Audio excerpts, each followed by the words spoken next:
people who, in the face of 400 years of chronic hatred, keep dishing out love warriors every generation.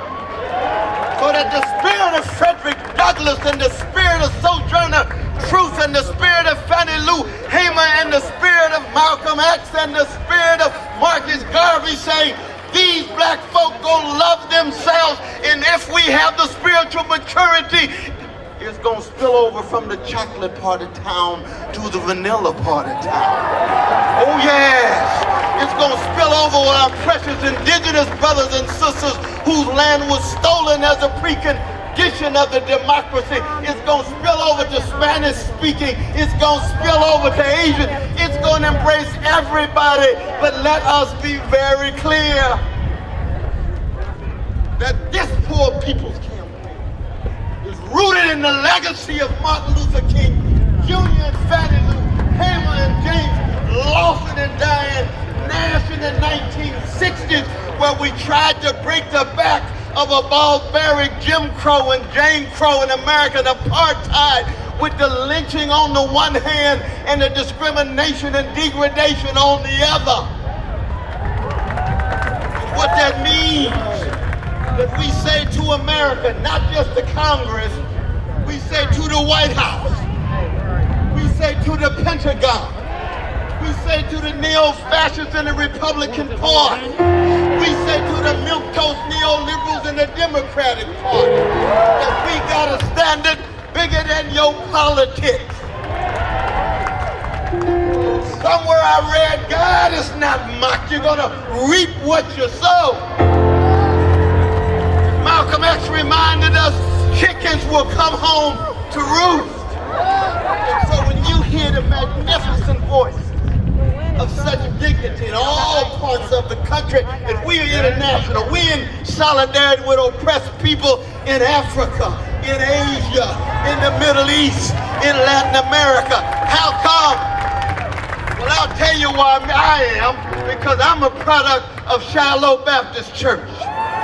Just like my brother's a product of the black church. I was told in vacation Bible school that if the kingdom of God is within you, then everywhere you go, you ought to leave a little heaven behind.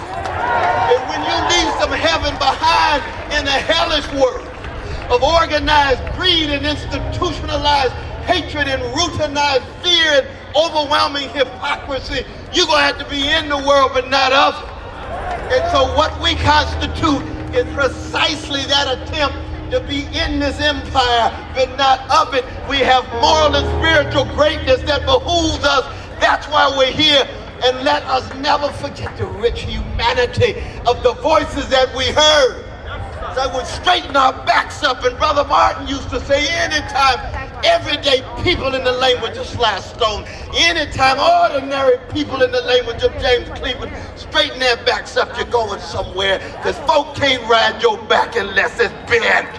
Let us forever move forward together and never ever, not one, not two, no step back. Thank you for both of the work that they have done. Let us work together, struggle together, go down together. And in the language of Duke Ellington, go down swinging, because it don't mean a thing if it ain't got that love swing in it.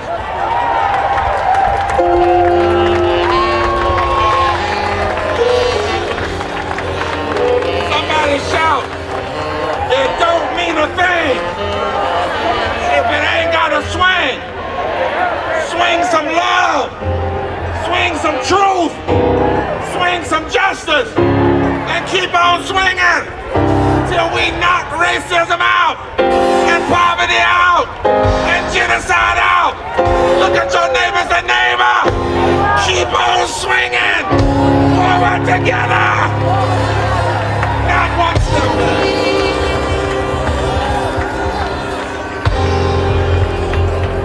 We've got one more set of states, and then two more sets of speakers. But go to the video. You all know Erica Alexander, who was the great producer of Good Trouble, who used to be on Living Single but is an activist par none. A voice that will not ever be quiet or stop speaking. She's a queen among us. And she sent a word. She had to go back to LA, but she wanted to send a word. And she said, you know, Reverend Baba, this is what we have not done. We've